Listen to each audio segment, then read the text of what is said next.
Ochalaba okwanjula n'embaga. Kulikayo mukwane mbulanga kwe bali kwera ngo chali mukala program yo kwanjula n'embaga wano ku Delta TV tukole. Tubera buli Sunday sawa zibera 11 mpaka 1 era nga Malakai Ecology josobola kubera ngo ogenda n'olya ku fish no umulirako n'okolerayo birthday party, retreat, graduation party, reception y'embaga Malakai Ecology obogenda ekitende. Nzate Gomez nga bwondaba muno busimpo Gomez obwabagenyi era musobola okujja n'obufuna n'ogenda ku mukolo nga tolabikidde mu Gomez yemu mwaka ku mwaka jango pangisa olugoye ffe tupangisa bupangisa era nga tupangisa gowns, changing dresses, maids dresses tukola abantu enviiri zonna naye nga ez'abagole ze tusingira ddala n'okukola makeup kugamba ojja ku Sharita's Bridal World eteeka omukolo gwo gwonna tojja kutambula mu Kampala odde n'odde eri ebintu obinoonya tubirina mu kifo ekyo kimu. It's a bridal supermarket jangu tukolere decoration, cake, kufumba, video n'ebifaananyi byonna ne Gomez ku Sharita's Bridal World. Webale nnyo okubeera ng'okyalaba programu eno tugamba tugenda ku mukolo gwaffe ogwokubiri nga tugenda kulaba Moses ne Prosi basinkana mu Sunday school mubayimbanga bonna Baby Jesus nga bayimba Baby Jesus I love you ha ha ha lawe bakula ate ne bakifuula reality n'ensonga lwaki bagenda kubeera bonna paka kuba beemanyi bakulira ku kyalo kyekimu babadde bonna bazadde nga beemanyi ne bagenda ne bayiya bonna e Dubai ne bakomawo ne bakola omukolo kulono okwanjula ate linda embaga yaabwe omukyala yanyumye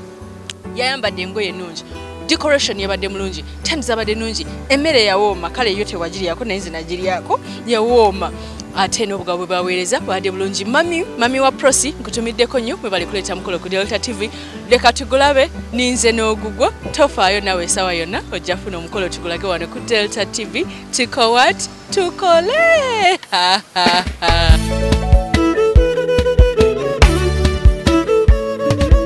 ono Jennifer Kelo omukando omudama wetolokona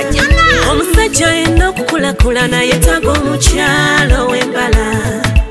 ofubanga nnyo okukakasa nti omuntu akeera okukulira alinawo okumikisa era okuva edda nedda tukimanyi nti emikisa gy'omuntu gisibuka gyava kyobola baba wafunanga omuntu ng'abakubuuza kimu nti ava mu luggya lwani mu luggya lw'ewaffe abaana bayo twajjula emikisa ewaffe tuli babisima mu luggya lw'ewaffe tuli balungi atabembi ewaffe tuli babisima mu luggya lw'ewaffe twakuzibwa tutyaka ewaffe tuli babisima mu luggya lw'ewaffe tuli bayiva abafu ewaffe tuli babisima ofunye omwana wa wano ofunye nnyonnyo w'ensoneko omwana w'ewaffe bakugulira olugi sente olina okuyoola omwana w'ewaffe wakusanga mupangisa obeera olina okuzimba omwana w'ewaffe takugulira ddiru gyogoba n'etatuula kyobalaba wano batutya nnyo batutiisa amaaso bamanyi tuli bazibu naye nga tuli bangu tuli bantu ba bulijjo lwakuba gino emikisa naye ffe ekyo tekitwepangisa kyava wa mukama naffe gwe twebaza kuba mu luggya muno we bakuzaala ekyemikisa oba okigadde mu luggya lw'ewaffe abaana bayo twajjula emikisa ewaffe tuli babisima mu luggya lw'ewaffe tuli balungi atabembi ewaffe tuli babisima mu luggya lw'ewaffe twakuzibwa tutyaka ewaffe tuli babisima mu luggya lw'ewaffe tuli bayiva abafu ewaffe tuli babisima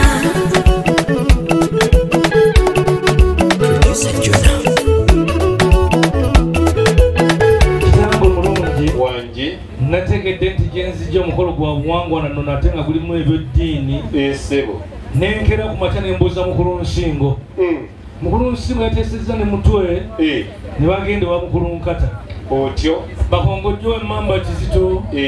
natajja omwo muno nga tumukongozze ssebo bwe mbeera nga muzzukulu wa Gabo nga Kizito mumukongozze ngenda kusaba mwana mulenzi Seewa akundaga obuuyi bw'onoomutwala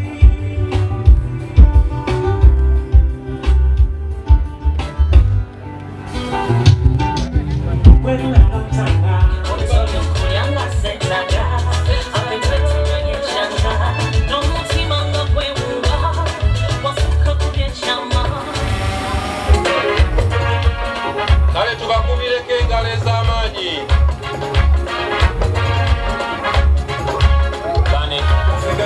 kutanga mwe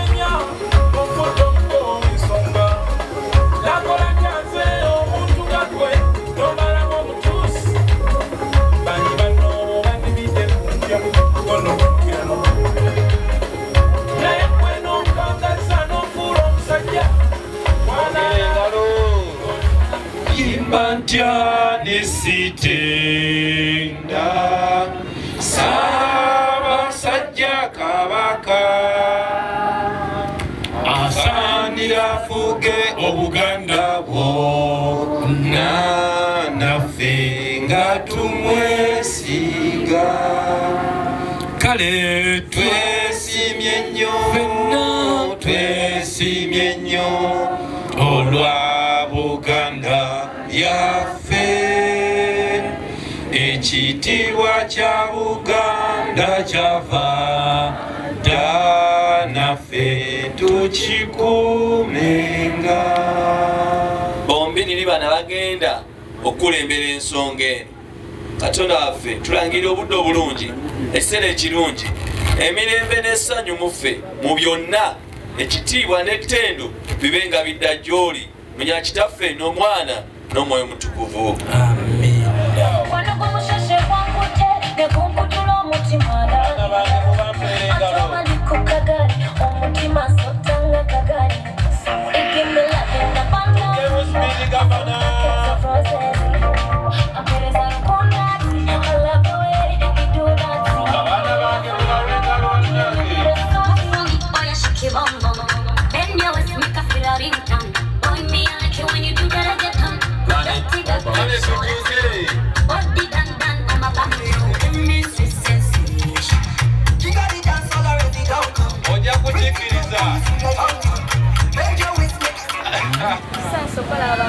Kabola Musayi nkitegedde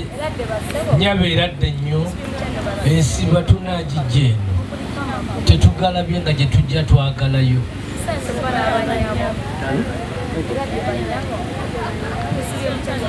kateekeko kanyige eppeesa tusanze abasinga bali bulungi lwakuba tusanzeemu abalwadde babiri bokka taata omu ne tumukolako tumuwadde microphonology mukikubireko mu ngalo naye owokubiri taata nga we tuli basawo batendeke tetukkirizibwa kwogera byama by'abantu taata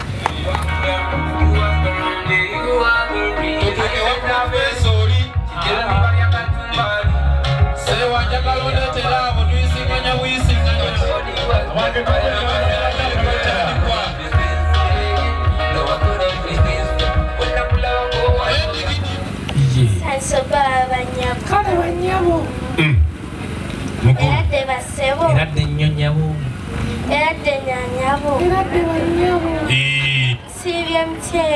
bulungi munange gwosibye otya ekadde nnyabo Christmas yeyabisizza otyo olwanda banazi kubamu nezaaka n'agamba omwana wamwanyazi yali azza wawunaazawusa dadi namwetegereza nefuna ekiyenzeyenze banabuku kyebakuta ekifaananyi nga nefaananyiriza wana ddi we nalaba omukyalo ono otyo tumaliriza byonna naina omwetisiwe ow'emigugu tyo yaleka pasipota ku mmeeza ng'ayangu agende mu misinde egyagirimu nemuyita nemugaa nti senga akatabo kano tokeetaage otyo taata yafukamira wansi ne munne gwe yali naye omwetisi w'emigugu nanneebaza kubanga kituufu nayogera mu kaama nti newaatira taata omulungi nagamba nti ensingu zino mu ddimansi eno yakusanga ng'ogandawaza ne bakulu banno era ensonga yange bwe naagikunnyonnyola n'oginnyonnyoka yajja kunzija eriggwa nfune entambula yaŋŋamba nti basenga bangi wano naye nti ye alina erinnya ery'enjawulo lyeriruweeri mbuye senga cubudi wangi mbu senga cubudi senga naabanjula otyo senga naabanguya senga naabagabula bajja kubeera makingi ng'akolayo ki mu madirisa zooni kati ate mu madirisa laki Kamlingiza Enterprises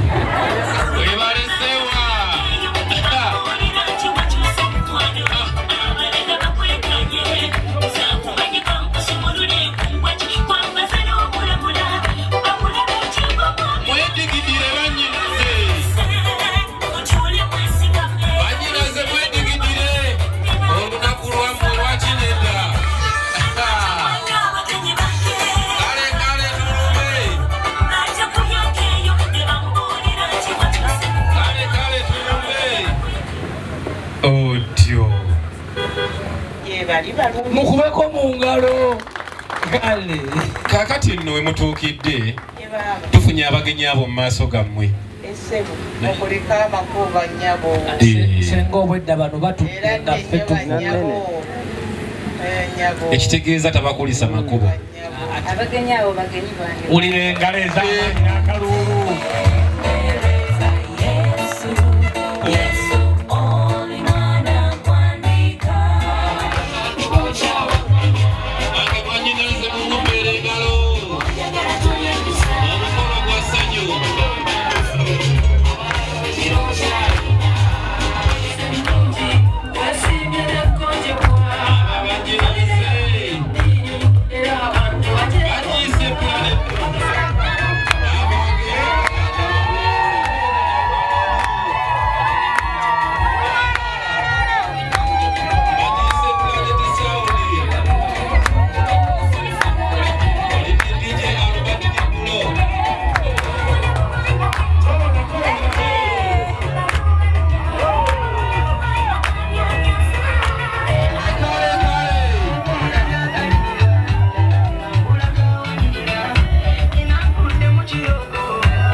banyinaze iye basenga wangi abooluganda n'ab'emikwano mwenna n'abataka baabano batudde n'abataka mwenna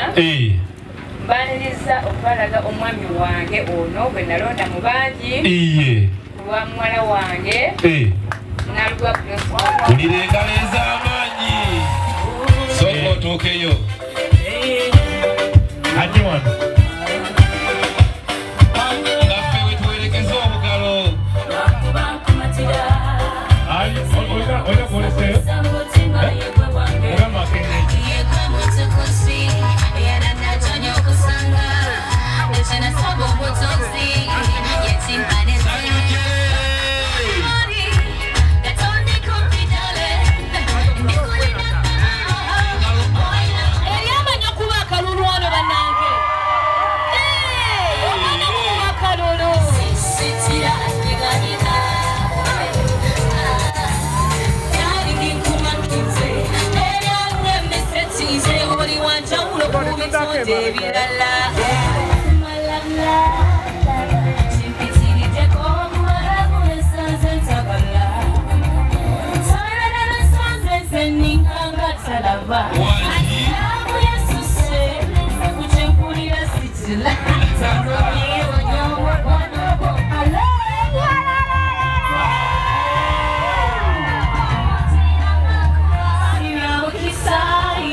omuliro bwe gukwata onzikakkanya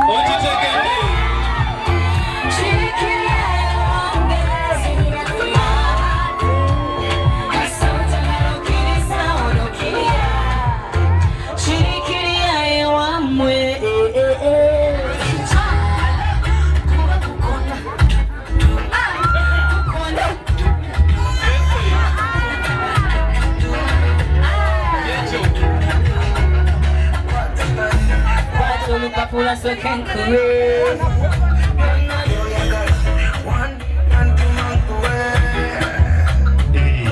Kwano Mpalanyi Moses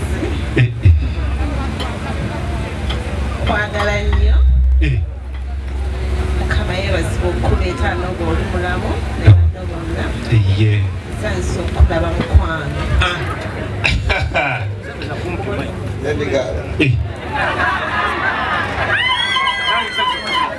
nange sasa okusaaga owange bajjeeko omuzi bajjeeko omuzi olaba kinne prose olinawo ka message konna kale embeera y'obulamu bwange njagala kubulira omutima gukuba antiwoli bapulani njagala kukuwasa ntwala enjuba yange eka sifuddeyo kakubi kuvuganya linekuyali ebiyidde olw'okumagukanga tebuli kyeneetabo kirina ngana musiru bano nabeyogerera obusuka ozisi kiriba kyataka ibase kiriba kyataka namukuba kyesanze jeda eryatokutali mugoba empewo zerizunza sayabalwa yange kumbira ebyama byange kwagala tova kumulamu abo ogenda kampala todda masakate oziba okulamu nalagatebwa abasinga olinange sekange naawe kuba omukwano supagolu mazina kwata naye tefana tuyambashi kyensaba kunesiganze kwesize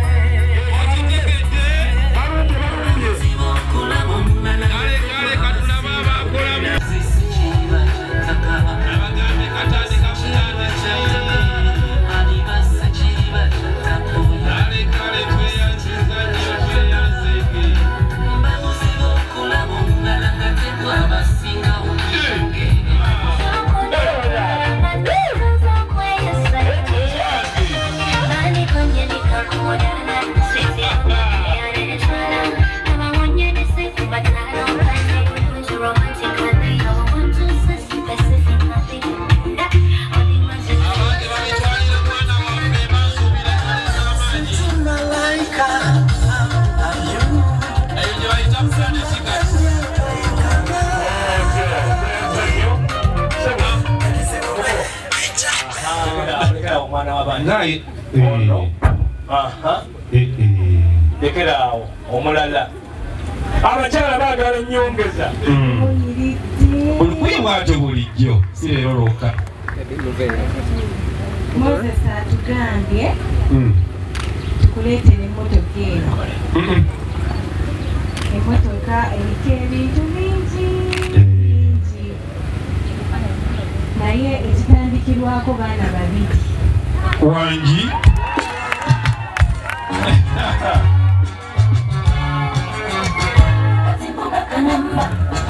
sweetheart tusanyiza kulaba mukwano. He looks so beautiful.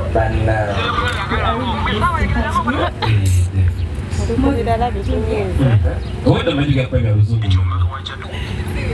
Kulaga akantu kanene. Neno tinimye na yeye galalawafe. Wadako leso tukunyura. Naye tukaleka waneno galokamenya tukamenya.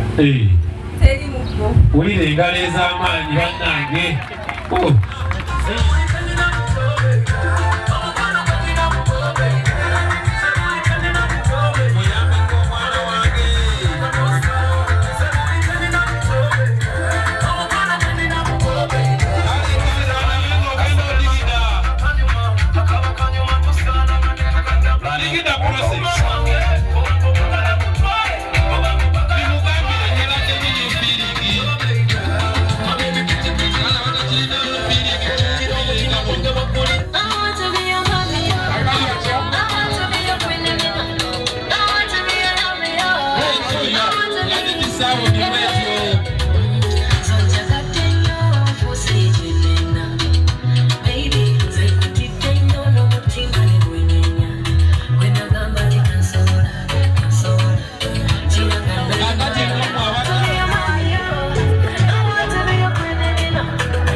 Katonda yatonda bitonde bingi naye yatonda omuntu